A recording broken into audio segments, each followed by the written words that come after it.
مزامیر کو گانے بجانے کی اشیاء کو توڑنے کا اللہ نے مجھے حکم دیا، یہ نبی کریم نے فرمایا تھا۔ اور حدیث کی روشنی میں امام رجیم نے فتویٰ دیا بحر رقائق کے اندر، فقہ حنفی کی معتبر کتاب، میں نے گھر میں ہرگز نہیں چھاپی ہے۔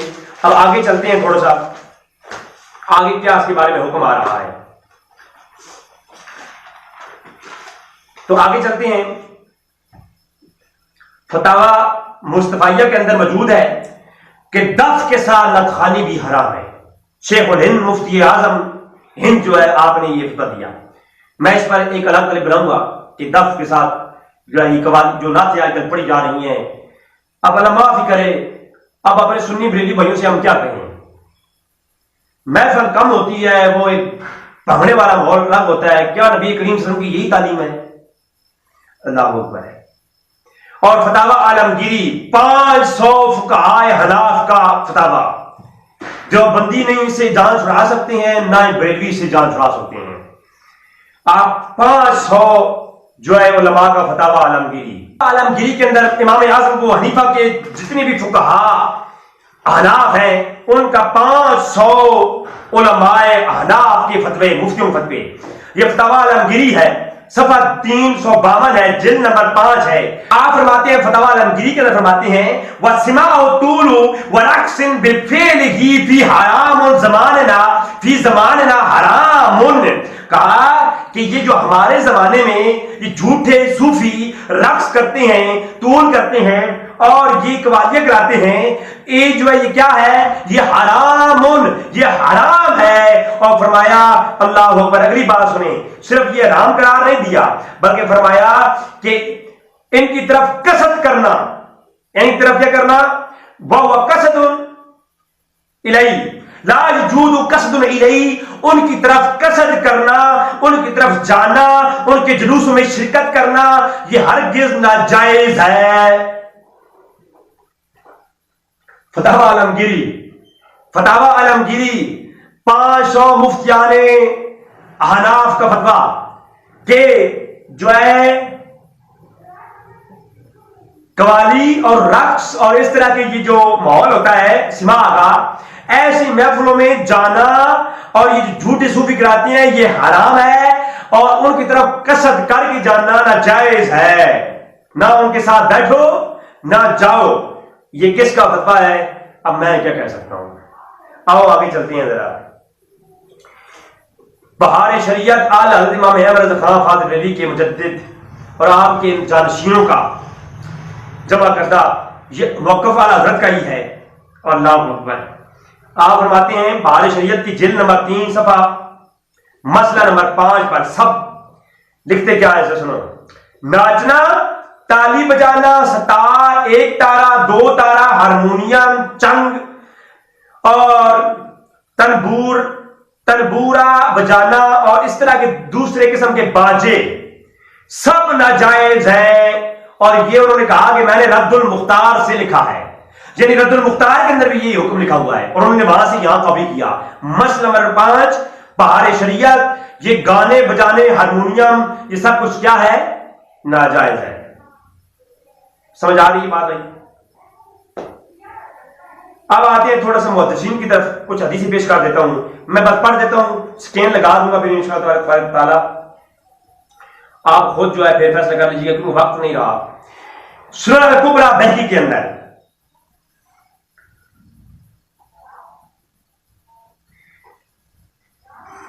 بخاری شریف کے اندر بعض جگہوں پر یہ روایت موجود ہے کہ حضور کے سامنے دف بجایا گیا، حضور نے منع نہیں کیا۔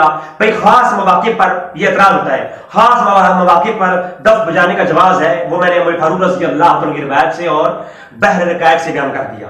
اگلی بات میں بتاؤں، امام بہقی نے سنن الکبریٰ کے اندر جو ہے ایک پورا باب قائم کیا، باب ما جاء فی ذم ملائی والمعازف والمزامیر ونحوها، یعنی جو ہے یہ مزامیر، یہ جو باب قائم کیا، توجہ فرمائیں، باب قائم کیا کہ کھیل کود اور مزامیر کی مذمت میں حدیث کی کتب کے اندر پورا باب موجود ہے، مزامیر اور جو ہے یہ اس کی مذمت میں۔ اب اس میں آگے جو ہے حدیثیں لائے ہیں کافی ساری، میں ایک روایات آپ سامنے پیش کر دیتا ہوں۔ حضرت مالک الاشعری سے روایت ہے کہ